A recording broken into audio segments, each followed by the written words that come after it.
on the dotted line. Let Philadelphia freedom ring and patriotic voices sing. Red, white, blue, never give up. You represent America. Hoping and praying for a brighter day. I listen to my heart and I obey.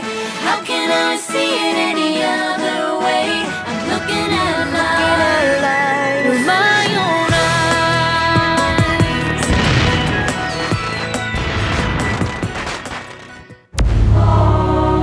Here are some exciting scenes from today's episode of Liberty's Kids. What are the terms our American spy presents to us? Sir, with all due respect, this is an unacceptable risk.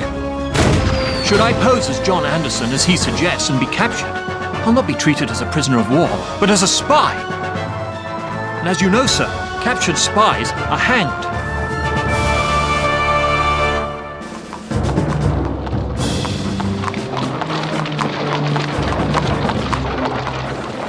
Dearest Mother, the war for our independence ends its 5th year with the Americans losing in the South. The British took Charleston, and with it, over 5,000 American soldiers. From his stronghold in New York, British Commander General Clinton controls the coast. Only the fortifications at West Point stop him from using the Hudson River to cleave the states in two. General Washington tries valiantly to gain ground in New York, but we are at a stalemate. To make matters worse, there is constant talk of spies. Just the other day, James told us of his conspiracy theory. Sarah! James says there's only one explanation as to why things are going badly for General Washington. And what might that be, James? Spies. Spies? What proof of that could you possibly have? What happened when General Washington planned to attack Sir Henry Clinton in New York? Nothing happened. Exactly. Because of Clinton's sudden countermoves that could only have taken place if the English had secret inside information. Makes sense to me. If James were correct, which I hope he is not, the spy would have to be someone in a trusted position close to General Washington. And I cannot imagine who could be so disloyal to such a noble person and such a noble cause.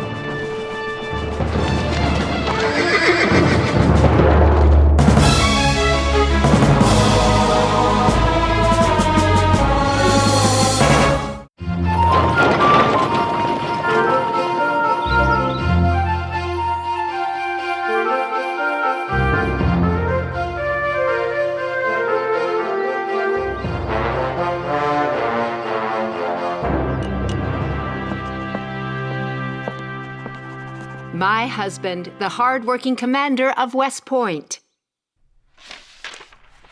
All thanks to being wounded in the service of America and never rewarded for it by Congress. When Congress sees fit to investigate me while rewarding the likes of General Gates, they corrupt the ideals of the Revolution.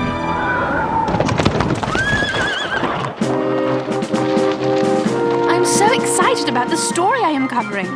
General Benedict Arnold, the hero of the Battle of Saratoga, is in command of the strategically important West Point. So, I was there at Washington's headquarters when he got command.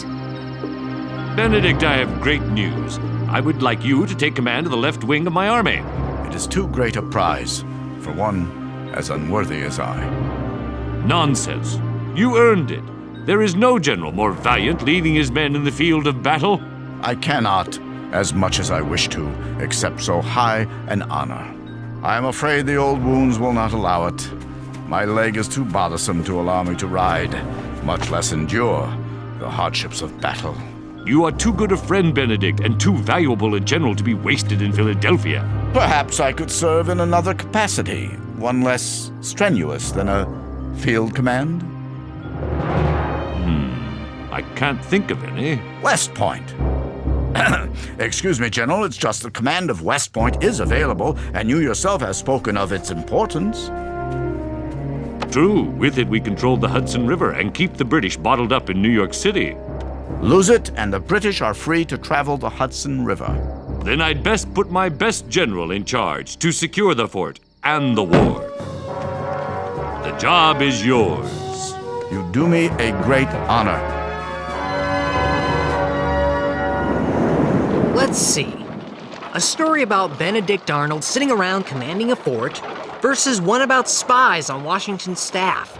At least my story isn't a figment of my imagination. We'll see what you think after I get back from talking to Colonel Livingston.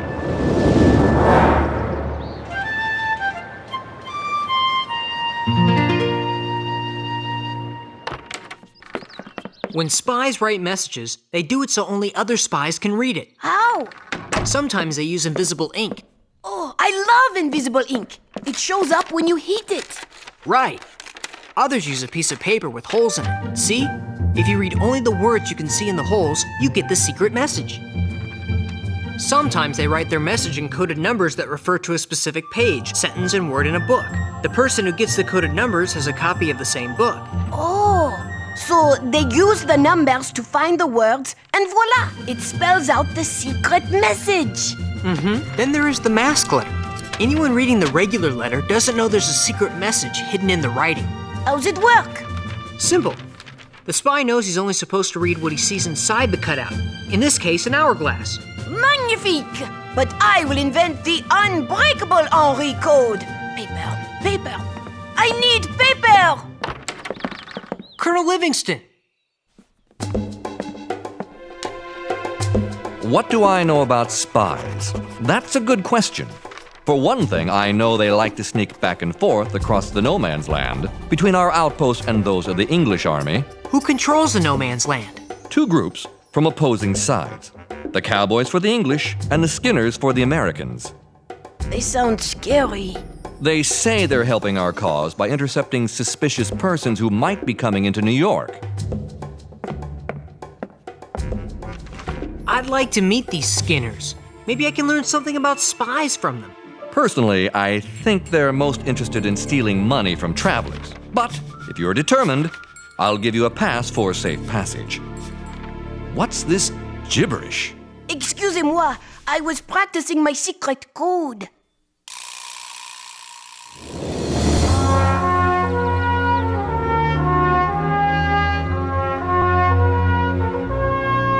General Washington, I expect you're pleased to have Benedict Arnold command the fort at West Point.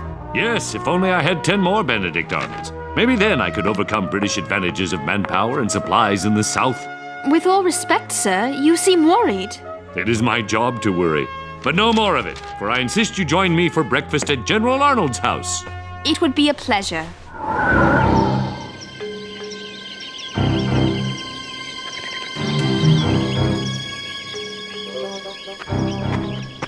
I've got to relax. I'm sure I will come across a skinner before I meet a cowboy.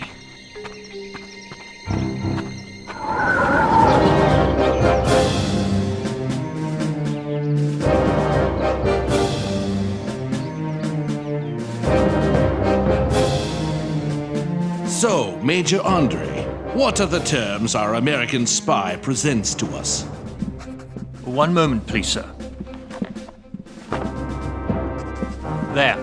I finished deciphering the letter. Perhaps, General Clinton, you should read it for yourself. So, he wishes to meet you in person at Sheldon's headquarters in Lower Salem, with you disguised as John Anderson. Sir, with all due respect, this is an unacceptable risk. Should I pose as John Anderson, as he suggests, and be captured, I'll not be treated as a prisoner of war, but as a spy. And as you know, sir, captured spies are hanged. Yes, you're right. It's too hazardous. But if we exchange information with couriers at a slower pace, we increase the risk that the Americans will learn of our plans. Your spy must be in a hurry to be paid before that happens. He leaves us few options. I'd better go to meet him, but I will travel in my uniform. I will make arrangements for your passage and return on the Vulture this very night. Eureka! The secret Henri code! Colonel Livingston, I am almost finished. Want to try and break my secret code? Not now. We spotted an English ship on the river off Teller's Point. I ordered my cannon to fire when they get into position. I'd say they're there. There!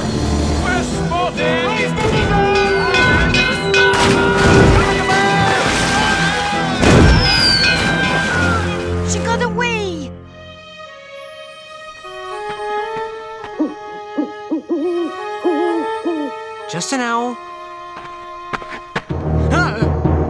going somewhere?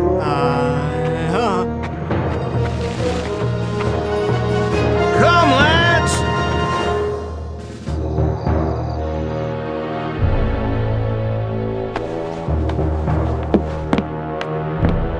We meet at last, Major Andre.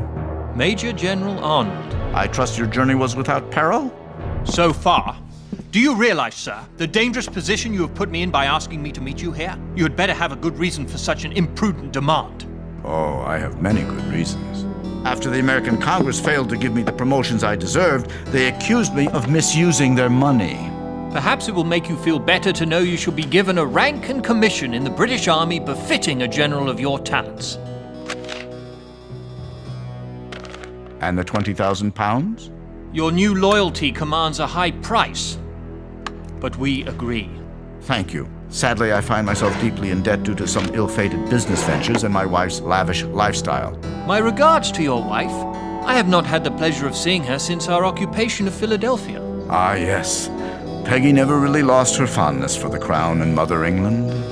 She is not alone in her affection for His Majesty. There are a great many loyalists.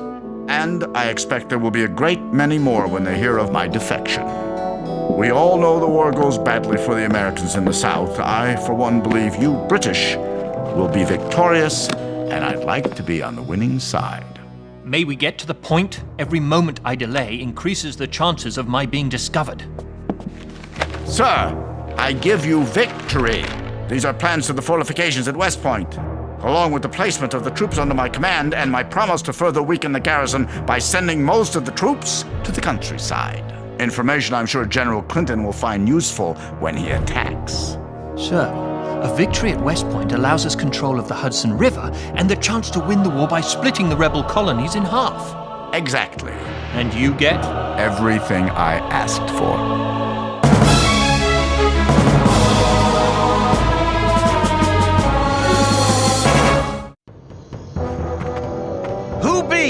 Loyalist or patriot? I'm a journalist from Ben Franklin's Pennsylvania Gazette.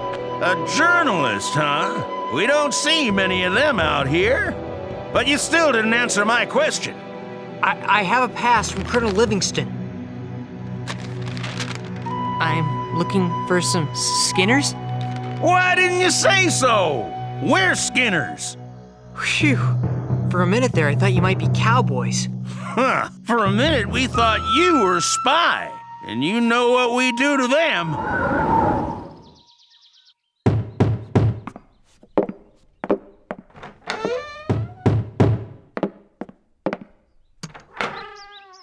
Major Andre. My ship, the Vulture, sailed without me. She was driven upstream by American troops. You shall have to return to the British lines by traveling overland. General, are you mad? I'm behind the American lines. Your lines. No longer. When I gave you the plans to West Point last night, I would say that I officially switched sides. The point is, I'm wearing a British officer's uniform. How long do you think it will be before I'm spotted? Here, take this pass. This area is under my command. My signature will guarantee safe passage to you as American Agent John Anderson. There are some civilian clothes piled on that bench. You can change into those. If I pose as an American in civilian clothes and am discovered, I'll be treated as a spy. It's your decision. Though I fear capture dressed as an American, I fear the chance of being spotted in this uniform poses the greater risk. I think the plans to West Point are less likely to be spotted in this boot than in the pouch bearing the seal of His Majesty. So, how did all of you come to be Skinners? I mean, there are those who say Skinners are just bandits. We're here to hunt down cowboys or catch spies, which we can't do with your continual jabbering. Shh. You hear that? Hear what? Now! After we shoot!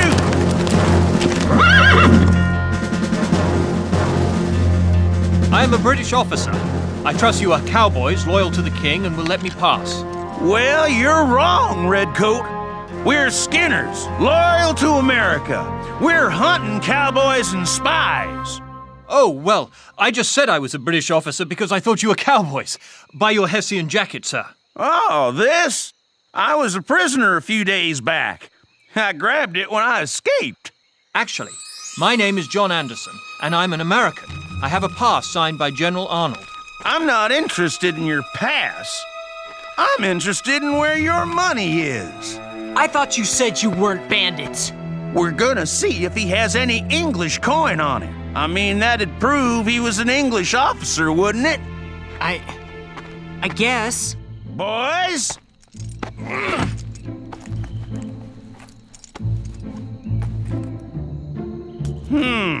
A gold and silver watch, but no money. Check his boots. Gentlemen, there's no need to look.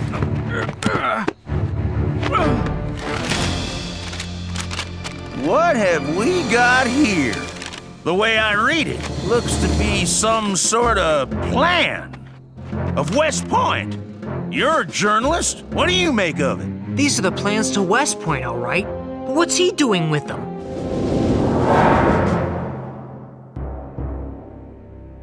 Your suspicions were correct, Paulding. These are plans of West Point, and there appear to be notations telling how to render the fortifications useless. Paulding, I want you to take this man, these papers, and this message to General Arnold.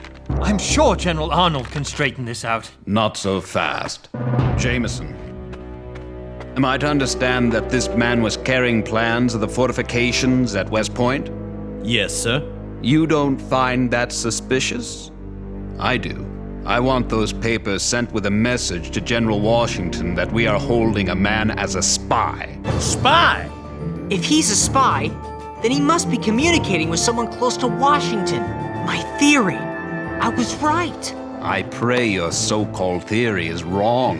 For if these papers were indeed written by Arnold's hand, then that would make Benedict Arnold a traitor as well. This is terrible. I've got to find Sarah.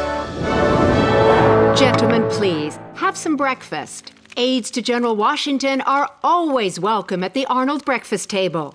She's right, gentlemen. I may be a general, but I never, ever argue with my wife. Thank you, Samantha. It's a message from Talmadge. Oh, and Samantha, please prepare some more food. General Washington and a guest will be arriving shortly. Benedict, what is it? Something's come up, dear. We must talk upstairs. Gentlemen, if you'll excuse us for a moment. Quick, close the door. Benedict, what is... I must leave immediately. My life depends on it. Leave? Benedict, you're scaring me. I don't have time to explain. I gave the plans of West Point to Major Andre. What for? John's involved with you in something? Yes, he's been caught. It won't be long before Washington learns I've betrayed America to the British and they come to arrest me. This is terrible. What should I do? So you know nothing of any of this. Benedict? I love you, but I must go. Now, I'll be in contact. I'll do what I can to help. Good morning, General Arnold. General Washington has given me the pleasure of joining you.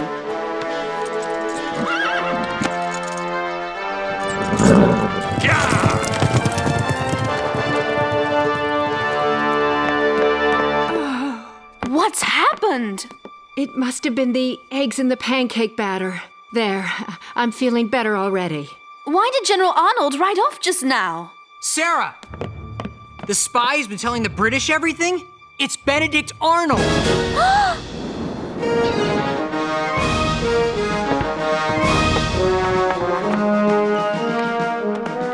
Arnold has betrayed us. Whom can we trust now? Selling the plans to West Point for £20,000. I want the army on marching alert. Bring all troops from the surrounding countryside to West Point and prepare to be attacked. Now we know why Arnold begged Washington for command of West Point.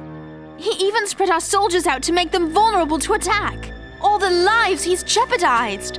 All the people he's betrayed. General Washington who supported him. His men who died for him. And you, Sarah, you traveled with him. You respected him. I was inspired by him. He seemed so thrilled when I told him I'd become a patriot. I wonder if he'd already become a traitor. Is that what I am, James? A traitor to my country? This is your country. Why is it noble for me to turn to the American side, but evil when he defects to the British? You did it for liberty. Arnold did it for money and ambition. And he didn't care who would suffer or die so he could get them. Yes, I did it for liberty. And I write for liberty too.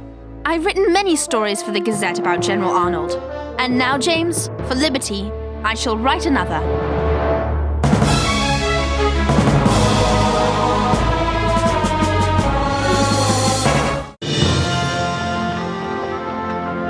We have all been betrayed by Benedict Arnold. Those of us who knew of him, and those of us who knew him. Follow me to victory! Some think the treachery of such a great soldier will cause us to lose heart and give up our fight. But I know it will not, because we do not fight for Benedict Arnold. We do not even fight for George Washington. We fight for freedom. And that cause is bigger than any man. Sarah, James, Moses! I've got it! A secret letter code that General Washington can use. And the British won't be able to figure it out? Nope. Regardez. See? Just an ordinary letter. Now watch. You just read what isn't covered by your hand. Isn't it amazing? It's amazing, all right. There's just one problem. What if the person trying to read your coded letter has a bigger hand than you? Like mine. Dear, I am a pest? Oh, I didn't think of that.